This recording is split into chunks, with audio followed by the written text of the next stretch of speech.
Hello everyone, this is Venti from N-Gaged, and in this video we're gonna take a look at Cultist Simulator, a narrative roguelike card game with a Lovecraftian setting. But what exactly does that mean? And more importantly, is it worth your time and money? Well, as the great Cthulhu once said, let's check it out.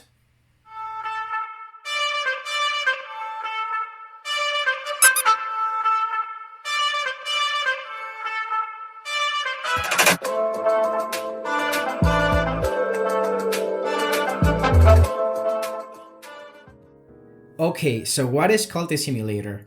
Well, as I said, the game describes itself as a roguelike narrative card game. And maybe that made you think of games such as Slay the Spire or Monster Train, which fingers crossed comes to the Switch real soon.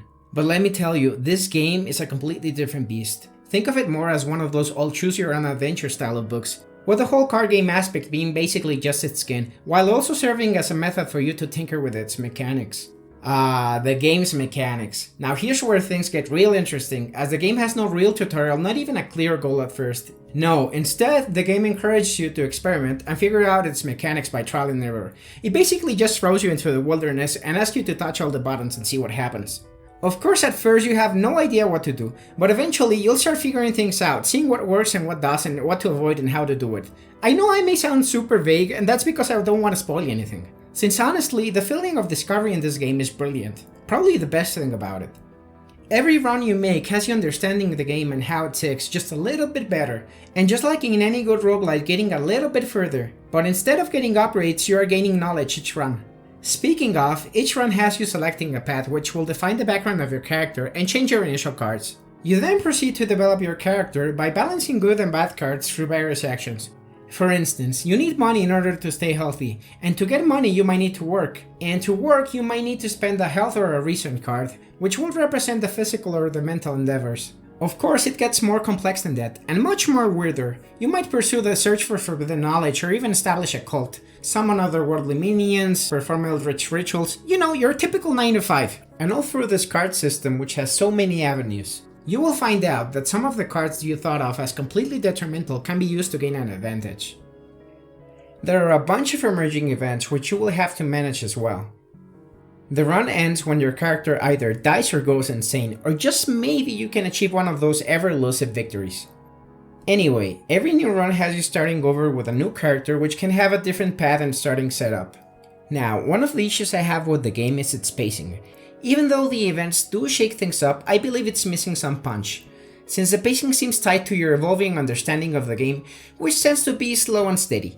And I believe more contrasting highs and lows, tense or nerve-wracking moments with maybe a breather in between, would have made the experience much better.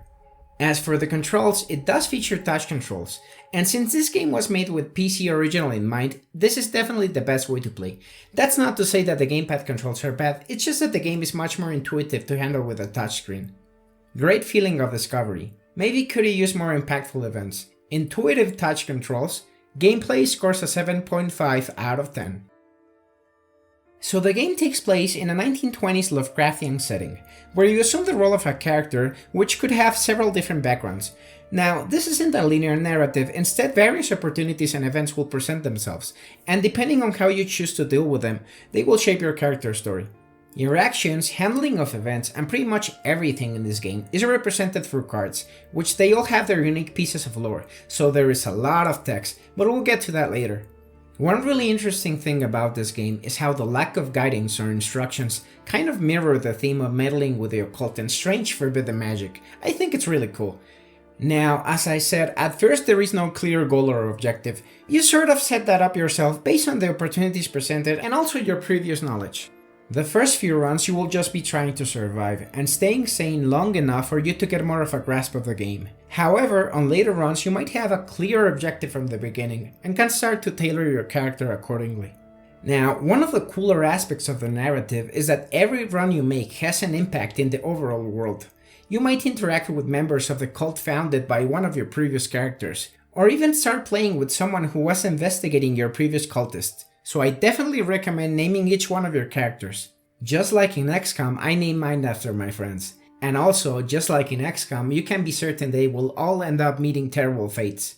These references to your previous characters and accomplishments aren't game-changing or anything, but they're a nice nod and make the world feel like it's in some capacity being shaped by your actions, and overall makes the game a bit more immersive.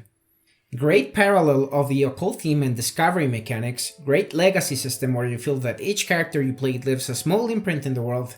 Narrative scores an 8.5 out of 10. As for the presentation, well, here's where I think many people will stray away from the game, and that is how almost everything is conveyed through text, and this being a narrative-focused game means you will be reading a ton. In fact, most of your time in the game will be spent reading.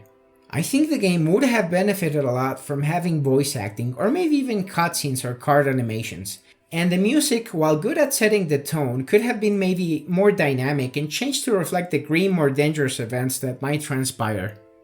All the cards have a minimalistic art style, which makes for a pretty unique aesthetic, and also makes them easily distinguishable so the board can be easy to understand at all times.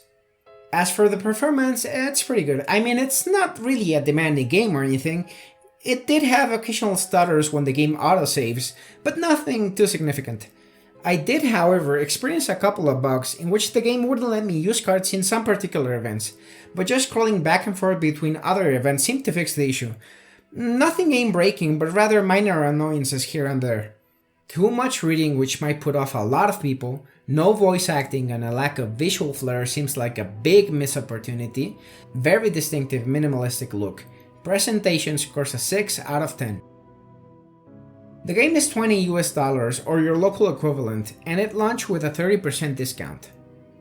It is the same price on PC and it includes all previously released DLC except for the latest, The Exile, which is sold separately. However, I wouldn't recommend buying the DLC straight away as it makes the game exceedingly harder. There is also a mobile version which is only $7 US. Now, as far as content goes, there is a lot on display here. You will probably take around 20 to 40 hours just to complete your first victory, and after that there are plenty of different paths to try, and with over 160,000 words you won't see all this game has in store anytime soon. I think the price is a bit hefty, however there is a ton of content here. Value scores an 8 out of 10. Okay, so I think Cultist Simulator is a good game that achieves so much that it's trying to do, but falls short in a few aspects. However, with that said, I do believe this game is not for everyone. For many, it will just be read, rinse, repeat the card game, and that prospect will absolutely turn many people away. However, if you can imagine yourself enjoying a non-linear interactive book, with experimenting and trying different things being its main mechanic, wrapped around this Cthulhu Lovecraftian theme, then look no further than this. Cultist Simulator scores a 7.5 out of 10.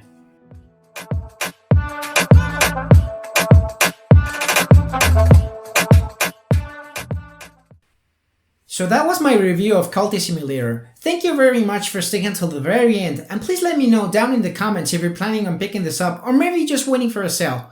Now, if you enjoyed the video, please like and subscribe as I will be uploading more content to the channel. I hope you have a fantastic day, and remember guys, stay engaged!